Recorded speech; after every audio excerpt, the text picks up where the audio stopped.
Thank you very much, Marta. Well, I moved to this table because I wouldn't have to hold the microphone all the time, so you will forgive me for putting it down.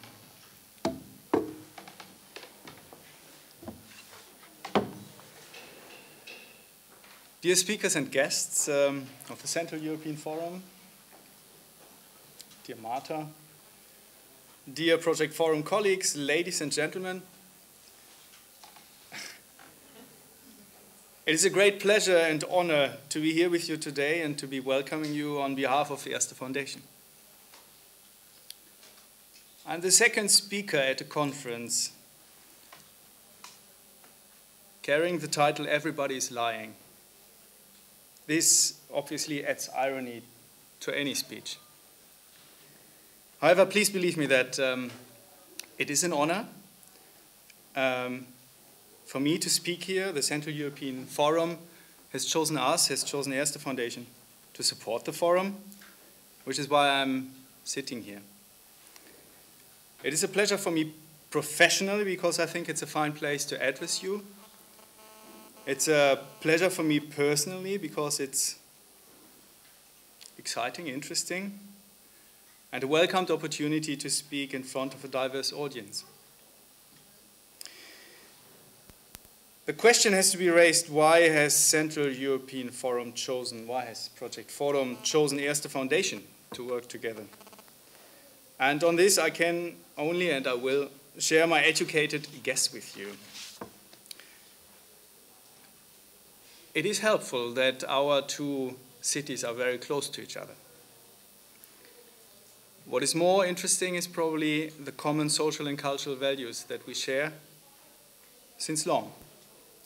Central European Forum has been building on a key message, the 1989 revolution, and Pavel Tichel has mentioned it, openness to the world. We at ERSTE Foundation believe that this is a value that cannot be stressed enough, especially in times like these, and that this is something that is underlying in all of our projects. The former liberal, I call it former, the former liberal consensus that countries that gained independence after 1989 seek political integration into the West is something that unites us, and that there's one Europe, whole and free. The European Union, for some of the neighboring countries, which are not member states of the European Union right now, is still something attractive, something they aspire to. Their societies, their people. If you ask their people in polls, numbers for do you eventually want to join the European Union are decreasing. To work against that, we from ERSTE Foundation, for example, support school exchange, to start with the youngest, to make sure that young people see neighboring countries with their own eyes and that they're not so much affected by wrong information. Another value, Central European Forum at ERSTE, believe in a strong civil society. Civil society is, excuse me for being frank, one of those buzzwords that all of us use a lot. It's a buzzword. Not everyone knows what it means. And it's a buzzword that allows multiple interpretations. And is it always positive, this civil society? Is civil society only the positive part of society we want to see? Is Pegida in Germany? Is Jobbik in Hungary civil society? There's a definition by Helmut K. Anheier, sociologist, which I would like to read out to you. Civil society is the arena outside family, government, and market, where people voluntarily associate to advance common interests based on civility. Definitions are never really easy to digest. And I ask you to take a look at this word, civility. Civility is, if you translate it quickly with Google, politeness. Now, Google Translate is not always the best one to look for, and it is probably more than just politeness. It is very much about disagreeing without disrespect, and seeking common ground as a starting point for dialogue about differences.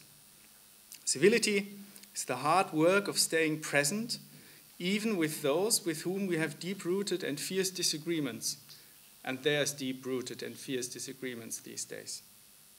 It stands for everyone's voice is heard and nobody's is ignored.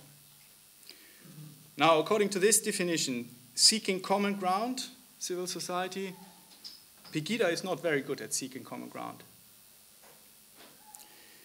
So why has ERSTE Foundation, on the other side, decided to support Central European Forum since its very beginning in 2009, when first talks have been held? 2009, conference was under the title, What Happened to Democracy? We realized that the Central European Forum is the one almost permanent platform for public informed exchange that we would like to support. The titles and the topics of the miscellaneous years continued with 2011, not all of them very happy, if I may say so. 2011, the end of the future. 2013, why is Europe still alive? 2014, us and them, and this year, as you know, everybody's lying. The Central European Forum is very open to the public. Thank you all for coming. It's not behind closed, well, okay. Theoretically, it's not behind closed doors. Also in practice, doors can be open. It's very approachable. It's free. It's in the heart of the city. It takes place at times when most of us are not sitting in our offices. I don't. There's accompanying events. The format is complex, readings, performances. And there's an approach to contemporary arts and culture, also from Slovak Republic, which we, through another project called Transit, support.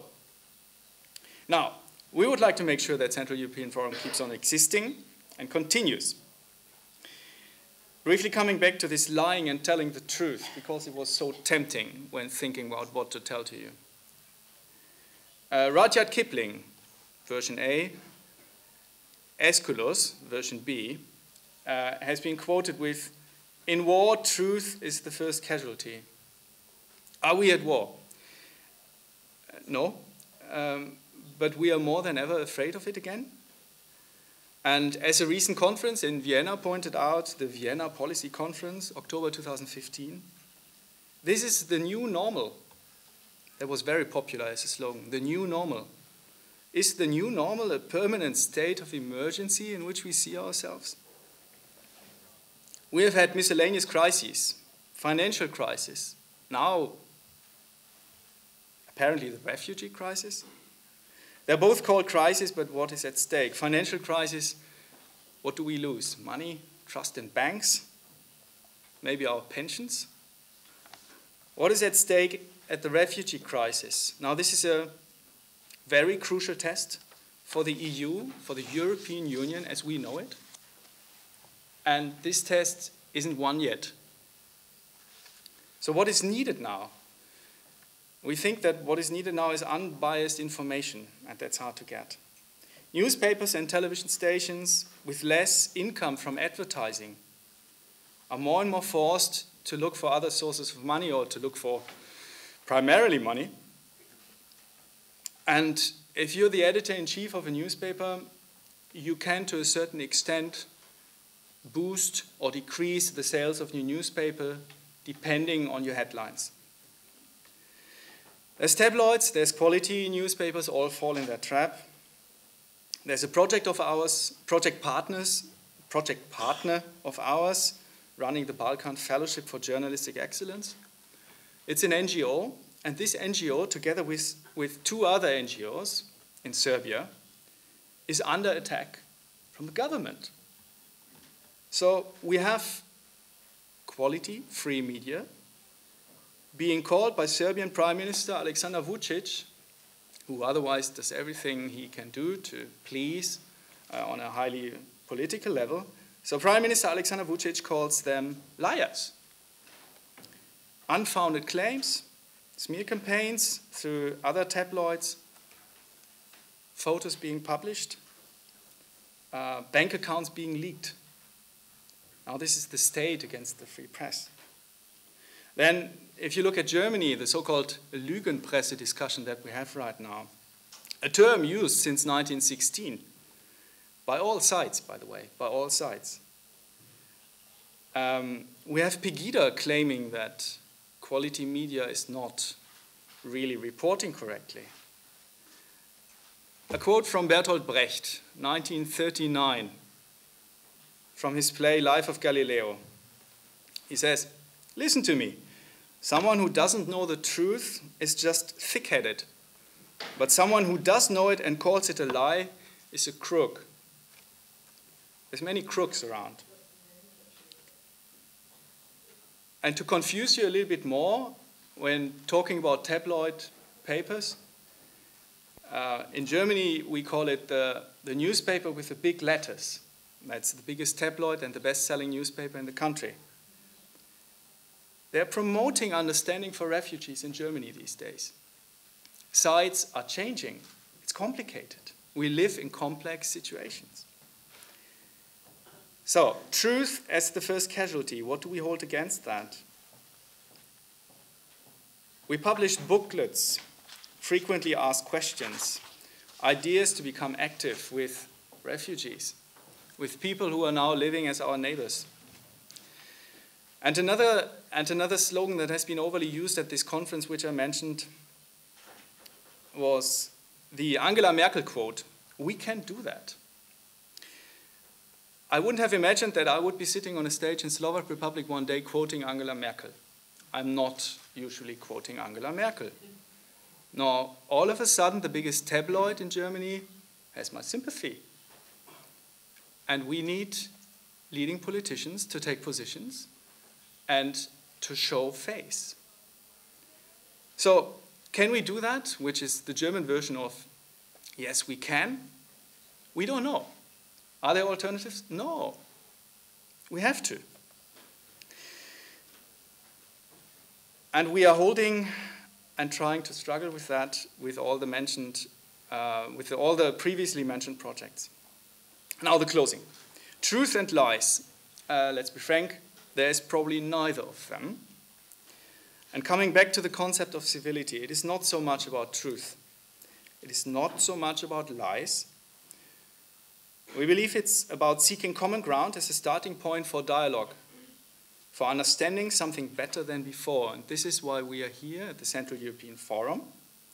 I wish you all a fruitful discussion, wonderful days, and I thank you for your attention.